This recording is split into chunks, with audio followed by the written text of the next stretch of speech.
ਵਾਹਿਗੁਰੂ ਜੀ ਕਾ ਖਾਲਸਾ ਵਾਹਿਗੁਰੂ ਜੀ ਕੀ ਫਤਿਹ। ਦਸਵੇਂ ਪਾਤਸ਼ਾਹ ਧੰਨ ਧੰਨ ਸ੍ਰੀ ਗੁਰੂ ਗੋਬਿੰਦ ਸਿੰਘ ਸਾਹਿਬ ਜੀ ਸਭ ਥਾਈਂ ਹੋਏ ਸਹਾਈ। ਅੱਗੇ ਸਾਖੀ 16ਵੀਂ ਚੱਲੀ। ਦੋਹਰਾ ਕਰਕੇ ਸਭ ਕੋ ਅਤ ਖੁਸ਼ੀ ਚੱਲੇ ਗੁਰੂ ਪਟ ਭਾਗ ਮੇਲਾ ਮਾਗੀ ਮੁਕਤਸਰ ਕਰਨੇ ਕੋ ਮਨ ਲਾਗ।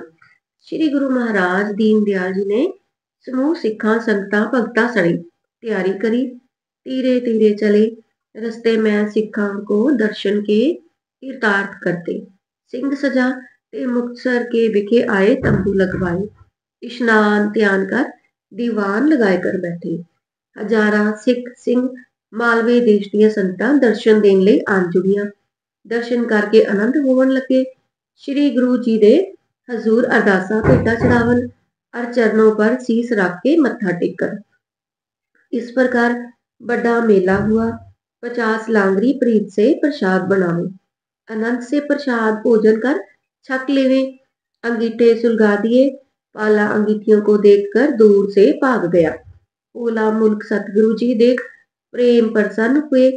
5000 सिख अमृत छक के सिंह रूप होकर श्री गुरु जी के हजूर श्री वाहिगुरु जी का खालसा श्री वाहिगुरु जी की फतेह लगे गजावड़े। ता सबको उस समय मालवाई अर मचैल ਸਿੰਘਾਂ ਹੱਥ ਜੋੜ ਬੇਨਤੀ ਕੀਤੀ। हे गुरु सच्चे पातशाह जी, इत्थे पानी ਦੀ ਬਹੁਤ ਲੋੜ ਹੈ ਜੀ। ਗਊਆਂ ਤੇ ਗਿੱਦੜ ਤਿਹਾਏ ਤੇ ਹਲਕਾਏ ਹੋ ਜਾਂਦੇ ਹਨ ਜੀ। ਕਿਰਪਾ ਕਰਕੇ ਸਾਡੀ ਰੱਖਿਆ ਕਰੋ ਜੀ। ਛੋਲੇ ਬਾਜਰੇ ਖਾਂਦੇ ਹਾਂ, ਮੋਠ ਮਿੱਸੇ ਅੰਨ ਖਾਂਦੇ ਹਾਂ।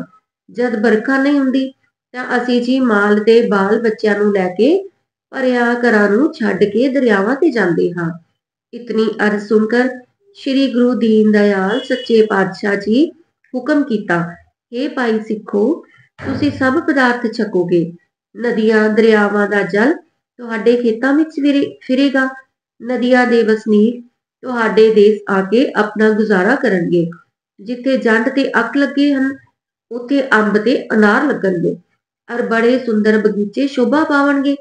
जिथे मोठ बाजरा है उत्थे कमाद झोना होवेगा। मोठ ना खाओगे। 36 प्रकार दे पदार्थ छकोगे। गुरु गुरु जपोगे। सुल्तानी हिंदू कोई ना बनेगा।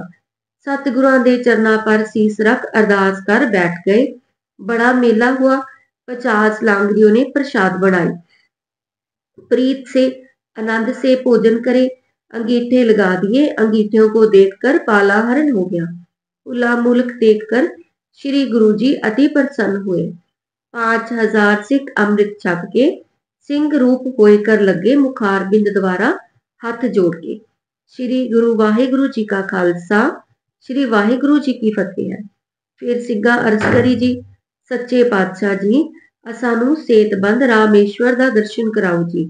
जिस स्थान विखे श्री रामचंद्र जी महाराज ने पुल बन के लंका नू जित्या सी। अर बचन कीता, हे सिंघो प्यारिओ, इशनान करो, नितनेम जप साहिब पढ़े और तैयारी करो। श्री गुरु जी ऐसी कला दिखाई जब सर्व संगत ने भोग पाया, मत्था टेक्या और चेकड़ दी दुख पड़ी, खेती छुट्टी नाल। पढ़ के जब मत्था टेक्या और जिस समय शीस उच्चा किया ता की देखा, जो सतगुरु दा किनारा पड़ा नजर आंदा है। ऐसा मालूम हुआ इत्ते ही बहुत दिन से है। कड़ा प्रसाद कराया। दर्शन श्री गुरु जी का लगे करन। इतने में श्री गुरु जी के दर्शन को समुंदर ब्राह्मण का रूप तार के आन खड़ा हुआ। हीरे मोती पेटा लेकर मत्था टेक के बैठ गया। फिर पीछे मच्छां दा राजा आया, कछुआं दा राजा आया और अनेक जीव जंत आए सरनी पड़े। ता गुरु जी खुशी कीती, थापी देकर पूछा, तुसी कौन हो? समुंदर ब्राह्मण रूप में होकर बोला, मैं आपका दास हूं। और कच्छू ने कहा, जब भगवान आप दीन दयाल कच्छ अवतार हो, समुंदर मथन कराया सी देवतियां और दैंतां दे हथी, मैं उन्हां दी अंश विचों हां। मेरा नाम सवेत पात है जी। मच्छ कहा, मैं तो उस मच्छ की औलाद हाँ जी जिस मच्छ पर चढ़कर श्री गुरु नानक जी समुंदर विखे सैर किए। इत्थे मेरा नाम समुंदर राव है जी। असी सब कोई आपके दास हाँ जी। साडे धन भाग है जी। तुसी असाडे पर चढ़कर सैर समुंदर का करो जी। सतगुरु आज्ञा करी, हे सिखो तुसी डरना नहीं। इतना कहकर गुरु जी असवार हुए। ता सैर करते गुरु जी पार चले गए। पार जाए उतरे, बड़े आनंद संयुक्त डेरा किया। बहुत पदार्थ छकाए, अर्ज छके। वहां का राजा दर्शन करन को आया। उस अर्ज करी जी कि साडी किताब विच लिखिया है कि इत्थे हिंदुआं दा गुरु आवेगा, सो आप आकर सानू दीदार दिता है। जां अगे गुरु नानक जी भी इत्थे आकर बैठे सी। दो चाकर उन्हां दे संग सन। उन्हां पास अर्ज करी कि सानू अपने मुल्क लै चलो जी। तब महाराज प्रसन्न होकर कहा कि साडे मनसद पर 10वें गुरु गुरु गोबिंद सिंह बैठेगा। हुण वो इत्थे आवेगा, तब तुसा उन्हां नू कहना, सो सब बात साडे वड्डे राजे कहंदे कहंदे मर गए हन। हुण तुसी दया करके सानू अपने मुल्क लै चलो जी। तुहाडी टहल करांगे। असी किसी दा धर्म जबरदस्ती नहीं बिगाड़ांगे।